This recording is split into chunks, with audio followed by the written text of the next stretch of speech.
Hello friends, welcome to modern classes. देखिए, आज हम लोग जो चालू करने वाले हैं, नया चैप्टर चालू करने वाले हैं, मिक्सर और एलिगेशन, यानी मिश्रण के विषय में हम लोग जानेंगे। इस लेसन में हम लोग क्या सीखेंगे, इसका बेसिक क्या होता है, यानी कुल मिलाकर कहा जाए तो इसके बेसिक के विषय में समझेंगे मिश्रण क्या होता है। तो देखिए, मिश्रण के विषय में वैसे जनरली आप लोग जानते होंगे कि दो प्रकार के प्रोडक्ट को हम एक साथ मिलाते हैं तो जो नया प्रोडक्ट तैयार होता है उसे हम लोग मिश्रण कहते हैं। यही बात को हम लोग ध्यान में रखते हुए आगे का काम करेंगे। देखिएगा, आपको इसमें जो भी वस्तु को मिलाना होगा, सामान को मिलाना होगा, वह किसी के रिस्पेक्ट में होना चाहिए। जैसे यदि हम आपको कहें कि 5 में 10 मिलाइए, तो आप क्या कहेंगे? इसका अर्थ यह है कि 5 और 10 को मिलाने का अर्थ यह हुआ कि 5 में 10 तो जोड़ेंगे। अब उसको हम लोग मिश्रण नहीं कहेंगे, इसको तो जोड़ कहेंगे। 5 में यदि हम 10 जोड़ रहे हैं तो इसका मतलब तो दोनों को मिला रहे हैं, तो इसका अर्थ है तो मिलाया नहीं जा रहा है, वो तो जोड़ा जा रहा है। यहाँ आपको मिलाने के लिए किसी के रिस्पेक्ट में चाहिए। जैसे कि मान लीजिए, इसी बात को कहा जा सकता है कि 5 रुपया प्रति केजी कोई वस्तु है और 10 रुपया प्रति केजी कोई वस्तु है, और इन दोनों वस्तुओं को मिलाया जा रहा है। यानी कि कोई वस्तु में यानी कहा जाए तो 5 रुपया केजी कोई दाल है और 10 रुपया कोई केजी दाल है, और दोनों दालों को मिलाया जा रहा है। तो इस प्रकार से जो नया मिश्रण तैयार होगा उसको हम मिश्रण कह सकते हैं। जो नया प्रोडक्ट तैयार होगा उसको मिश्रण कह सकते हैं।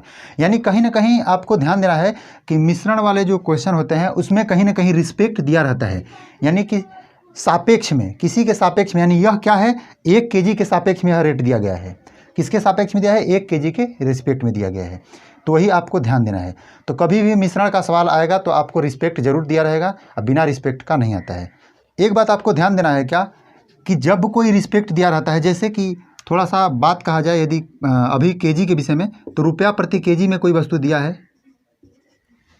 तो रुपया प्रति केजी में दिया है, और यहाँ भी रुपया प्रति केजी में, यानी दो वस्तुओं को रुपया प्रति केजी में दिया गया है और उनको मिलाया जा रहा है। तो मिलाने के बाद देखिए कैसे मिलाया जाता है। यह प्रोडक्ट मान लीजिए 100 रुपया प्रति केजी है, यह प्रोडक्ट आपका 50 रुपया प्रति केजी है, यानी दोनों को चावल मान ले रहे हैं हम, या चीनी कुछ भी मान लीजिए। तो इन दोनों को मिलाया जा रहा है, तो जो मिलाया जा रहा है इस प्रोडक्ट को हम यहाँ लिखेंगे। अब क्या लिखना है आपको ध्यान देना होगा कि जो प्रोडक्ट को मिलाया जा रहा है उसको हम यहाँ लिखेंगे, और उसके बाद इन दोनों का डिफरेंट निकालते हैं। थोड़ा समझिएगा, हम इसका एग्जांपल अभी देके समझाएंगे। यहाँ मान लीजिए 100 रुपया प्रति केजी कोई प्रोडक्ट है, तो इसमें आपको करना क्या है कि इसके 1 केजी प्रोडक्ट को लेना है। 1 केजी यानी 1 केजी लेना है आपको 100 रुपया प्रति किलो वाला, यानी कि 1 केजी इस चावल को लेना है। और दूसरे में आपको लेना है क्या कि 50 रुपया जो प्रति केजी है, इसके 1 केजी चावल को लेना है। हम अभी क्वेश्चन बनाना नहीं सिखा रहे हैं, आपको बेसिक समझाने का प्रयास कर रहे हैं। तो यहाँ से आप देखिएगा कि दोनों मिला दिया गया तो कितना हो गया भाई, दोनों मिला दिया गया तो यहाँ से आपका 2 केजी चावल हो गया।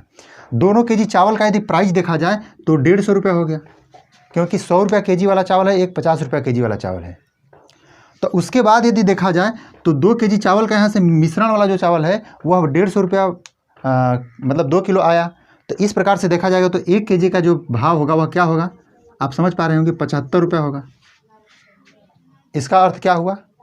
तो इसका अर्थ यह हुआ कि जो 75 रुपया केजी है, यह दोनों वस्तुओं को मिलाने के बाद एक नया रेट तैयार हुआ है, नया प्राइस तैयार हुआ है। तो यहाँ से आपको दिमाग लगाना है कि यह एक वस्तु का प्राइस होगा यहाँ, और यहाँ दूसरे वस्तु का प्राइस होगा। जो यहाँ होगा वह मिश्रण का प्राइस होगा, यानी कि 75 रुपया प्रति केजी का रहेगा। यह बात समझ रहे हैं? और जब भी ये रहेगा तो इस बात को ध्यान दीजिएगा कि इसके और इसके बीच में यह प्राइस रहेगा।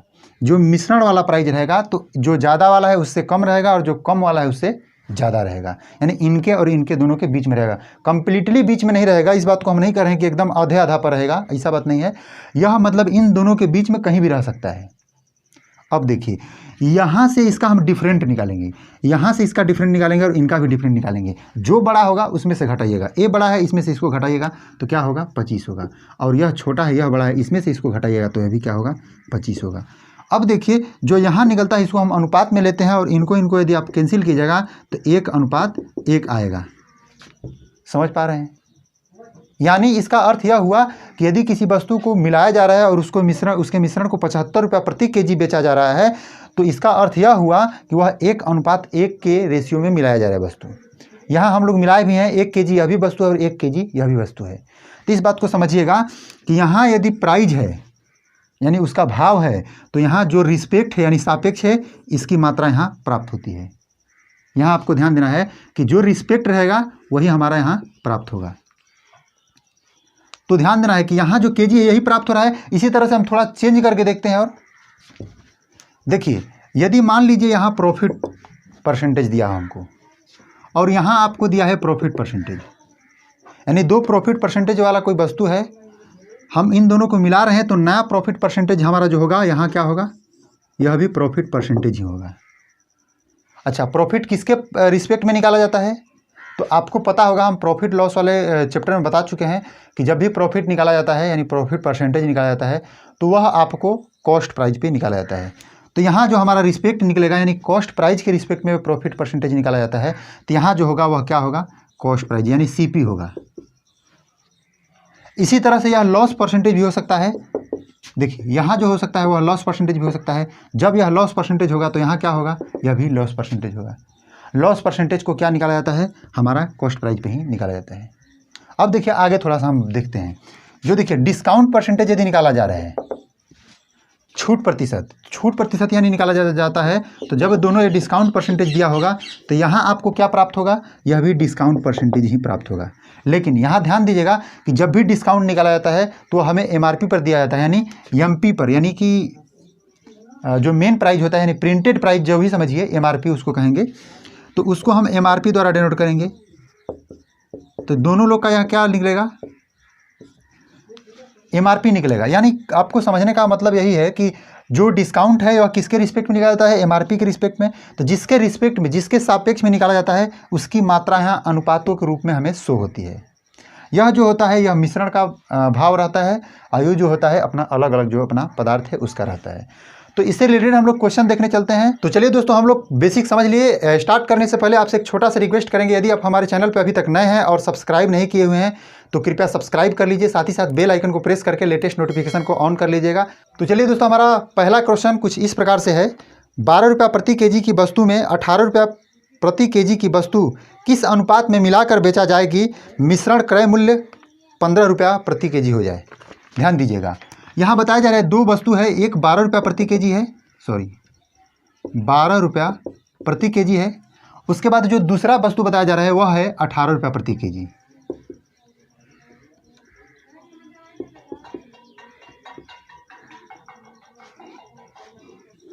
देखिए इन दोनों का जो मिश्रण का जो प्राइस बन रहा है वह हमें बताया जा रहा है क्या, कि यह प्राइस बन रहा है आपको 15 रुपया प्रति केजी।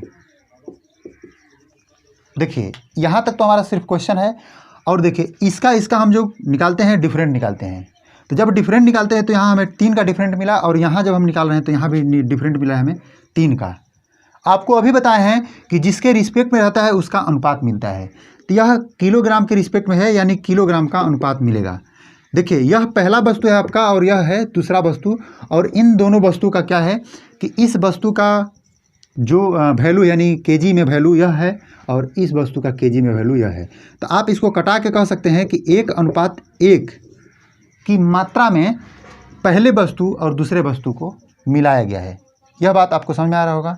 आगे हम लोग बढ़ते हैं। तो चलिए दोस्तों, हमारा अगला प्रश्न देखिए कुछ इस प्रकार से है, 25 रुपया प्रति केजी की वस्तु में 20 रुपया प्रति केजी की वस्तु को किस अनुपात में मिलाकर बेची जाए कि मिश्रण का क्रय मूल्य जो हो वह 22 रुपया प्रति केजी हो जाए। ध्यान से देखिएगा, एक 25 रुपया प्रति केजी है और दूसरा है क्या, 20 रुपया प्रति केजी, और इन दोनों को मिलाकर बेचा जा रहा है तो 22 रुपया प्रति केजी बेचा जा रहा है। देखिए, और देखिए आपसे जो पूछा जा रहा है कि जो क्रय मूल्य है, यहाँ आपको ध्यान देना होगा कि जो क्रय मूल्य या विक्रय मूल्य कह रहा है, तो इसमें आपको ध्यान देना है कि जो वस्तु जो दुकानदार है उसके लिए तो यह क्या हुआ, विक्रय मूल्य हुआ, लेकिन जो व्यक्ति खरीद रहा है उसके लिए क्या हुआ, क्रय मूल्य हुआ। तो क्रय मूल्य देगा तो भी इसमें, और या विक्रय मूल्य देगा, दोनों का सेंस आपको समझने की ज़रूरत है। तो इसमें कोई ज़्यादा डिफरेंट नहीं होगा। देखिए यहाँ देखिए क्या होता है कि यह जो है 25 रुपया केजी वाला कोई प्रोडक्ट है, और उसके बाद 20 रुपया प्रति केजी वाला कोई प्रोडक्ट है, और दोनों को मिलाकर 22 रुपया प्रति केजी वाला एक नया प्रोडक्ट बनाया जाता है। और इनको बोला जाए किस अनुपात में मिलाया जाए कि जो प्रोडक्ट का प्राइस है वह 22 रुपया प्रति केजी हो जाए। तो देखिए किस अनुपात में मिलाएंगे, इसके लिए हमें करना कुछ नहीं है, सिर्फ इन दोनों का डिफरेंट निकालना है। डिफरेंट निकालेंगे तो होगा क्या, 3 होगा, और यहाँ से हम जब डिफरेंट निकालेंगे तो 2 होगा। कैसे, 25 में से 22 3, 20 में से 22 घटे, यानी 22 में से 20 घटाएंगे तो 2 होगा। यहाँ से आप कह सकते हैं, यह देखिए जो जिसके रिस्पेक्ट में है इसी का मात्रा यहाँ निकलता है, यानी यहाँ केजी का रिस्पेक्ट दिया है तो इसको हम कह सकते हैं कि 2:3 केजी के रिस्पेक्ट में इन लोगों को मिलाया गया होगा। यानी 2 भाग यह मिलाया गया होगा, 3 भाग यह मिलाया गया होगा। यानी यह क्या निकल रहा है, यह आपका मात्रा निकल रहा है। मात्रा, केजी क्या है आपका, केजी तो मात्रा ना है। तो चलिए दोस्तों, हमारा अगला प्रश्न कुछ इस प्रकार से है, 6 रुपया 20 पैसा प्रति केजी वाले चावल 7 रुपया 20 पैसे वाले प्रति केजी वाले जो चावल है उसको किस अनुपात में मिलाया जाए कि जो मिश्रण है वह 6 रुपया 50 पैसा प्रति केजी के भाव से बिके या बेचा जाए। देखिए 6 रुपया 20 पैसा क्या है, रुपया प्रति केजी है, इस बात को लिखना जरूरी नहीं है। दूसरा क्या है, 7 रुपया 20 पैसा। यदि आप क्वेश्चन सही बना रहे हैं तो देखिए इस बात को जरूर ध्यान दीजिएगा कि इन जो यहाँ मिश्रण का प्राइस होगा इन दोनों के बीच में होगा। यहाँ देखिए दिया है 6 रुपया 50 पैसा दिया है क्या, यानी 6 रुपया 50 पैसा जब दिया है उसका मिश्रण बेचा जा रहा है तो किस अनुपात में मिलाया जा रहा है आप निकाल दीजिए। इन दोनों का डिफरेंट निकालिएगा तो होगा क्या, 0.30 होगा क्या। इन दोनों का जब डिफरेंट निकालिएगा यानी 7.20 में से 6.50 घटाइएगा तो होगा क्या, 0.70। अब देखिए इसको अनुपात में बदलने की कोई बहुत बड़ा काम नहीं है, आसानी से बदल सकते हैं। इस दशमलव को यदि हटाएंगे आप ऐसे तो इसके बटा में 100 हो जाएगा और इस दशमलव को हटाएंगे तो क्या होगा, 100 हो जाएगा। 100 से 100 को काट सकते हैं यहाँ देखिए, और उसके बाद 1 0 से 1 0 काट सकते हैं। यानी कह सकते हैं जो हमारा मिश्रण का मात्रा तैयार हुआ वह क्या हुआ, 7:3 के अनुपात में जो हमारा मिश्रण है वह तैयार हुआ होगा। चलिए हम लोग आगे बढ़ते हैं। तो चलिए दोस्तों, हमारा अगला प्रश्न कुछ इस प्रकार से है, एक व्यापारी 15 रुपया प्रति केजी तथा 20 रुपया प्रति केजी की भाव से 2 चायों को किस अनुपात में मिलाए कि मिश्रण का भाव 16 रुपया 50 पैसा हो जाए। देखिए एक है 15 रुपया प्रति केजी, दूसरा है 20 रुपया प्रति केजी, दोनों को एक साथ मिला के 16 रुपया प्रति केजी बेचा जा रहा है। तो किस अनुपात में मिलाया गया है यही आपसे पूछ रहा है। यह क्या है, रुपया प्रति केजी, यह भी रुपया प्रति केजी है। आपको समझने की यहाँ ज़रूरत है कि जब रुपया प्रति केजी दिया हो तो अर्थ है कि यहाँ जो होगा वह केजी का भाव निकलेगा, यानी मात्रा निकलेगा। देखिए हम बार बार इस बात को इसलिए बता रहे हैं कि आप इस चीज़ को समझेंगे तो इस बात को हम आगे चल के यूज करेंगे। इन दोनों का डिफरेंट होगा क्या, 1 होगा, और जो 20 और 16 का डिफरेंट होगा वह क्या होगा, 4। यानी कह सकते हैं कि जो हमारा पहला वस्तु है वह 4 अनुपात मिलाया गया था और जो दूसरा वस्तु है वह 1 अनुपात मिलाया गया था। देखिए हमें आशा है कि आज का जो भी क्वेश्चन रहा है उसको आप समझ चुके होंगे, आपको बेसिक भी अच्छा से समझ में आया होगा। नहीं समझ में आया तो एक बार ज़रूर रिपीट करके देखिएगा बेसिक क्लास को, क्योंकि उसी का यूज हम लोग आगे करने वाले हैं। आज के लिए इतना ही, धन्यवाद।